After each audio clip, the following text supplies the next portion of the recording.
What are we doing here? And where are we gonna go? It's like we just woke up one morning and then it's welcome to the show. Don't ask any questions, just go with the flow. Make as much money as you can and try your best not to get broke. Copy everything you see on the TV, from the hairstyles to the clothes, and don't think too often, just do exactly as you're told. And if you ever get confused, then just turn towards the alcohol. You'll still hear your thoughts, then just turn up the radio as you learn to live a lifestyle of drugs, sex, and rock and roll.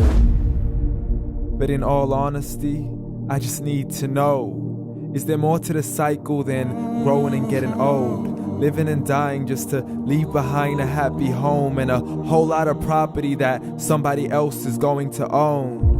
I just really need to know before the casket's closed, 'cause I'm not willing to gamble with my soul, nor am I ready to take any chances. These are just simple life questions and I'm just searching for some answers. Like, what are we doing here? And what is our purpose? How did we get here, and who made us so perfect? And what happens once we go, or is this world all really worth it? Questions we don't answer because apparently we don't really have to. There's no purpose to this life and our existence is merely natural. Then in that case, please let me ask you, did you create yourself, or was it somebody else who had fashioned you? 'Cause you're a being that's impeccable, faultless and unparalleled. You're a product of supreme intelligence and I'm merely being rational. For there isn't a camera on this earth that can come close to the human eye, nor a computer that can compete alongside the human mind. And if the whole world was to come together, we wouldn't be able to create a single fly. So many signs, yet we still deny. As science tries to justify that all this could come from none, when it's a simple sum. 0 plus 0 plus 0 cannot possibly ever give you 1. So from where did all this order come? But everything has its origins, a maker, a creator of its own. I mean, the only reason you're watching this video is because somebody had to press upload. So we can believe in the Big Bang, but I'd rather believe in He who caused it to explode. Allah, the creator of everything along with every single soul. The ever-living, the master, the only one who is in control. Unlike his creation, beyond our imagination. And no, he's not a man, nor does he have any partners in association. He's on his own. And no, he did not ever leave us alone. Just like every manufacturer, he left us with an instruction manual. The Quran and Islam, and I'm sorry to jump to conclusions, but it's the only one possible.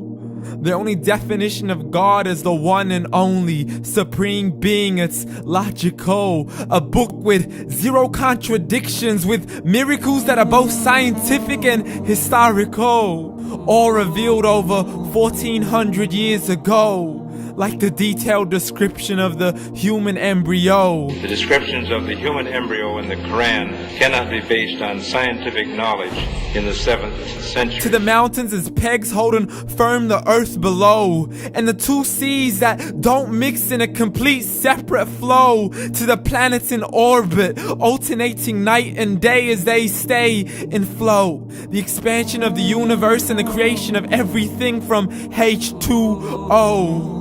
To the stories of the past and the preservation of Pharaoh. To identifying the lowest point in the land where Persia defeated Rome. The gushing fluid that created man in the glands between the ribs and the backbone. And not a word has changed, it's still the same. So please explain how all this was known over 1400 years ago. To a man who couldn't read or write, as he would recite whatever the angels spoke. And if you still don't believe, please try to come up with something that's even close. But you can't, so we took God as a mockery and his messengers as a joke. Muhammad could not read or write.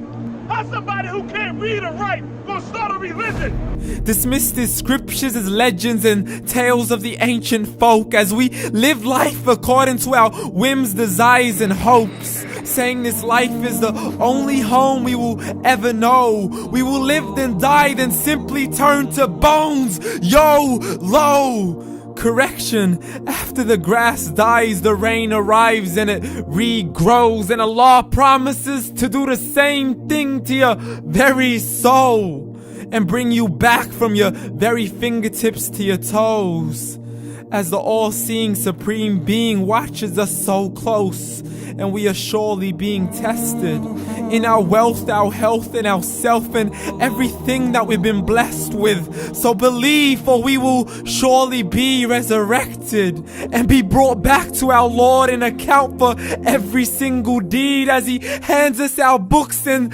orders us to read. From the bad to the good and everything in between. You yourself are sufficient for your own accountability, so don't be mad at me. You are the one who thought He wouldn't come back to me. I gave you a whole life long to search after me, but you were busy in all that which was temporary. So read, and glad tidings to all those who believed. And if you disbelieve, read. And don't let that day be the first day you find out what your life really means. Read.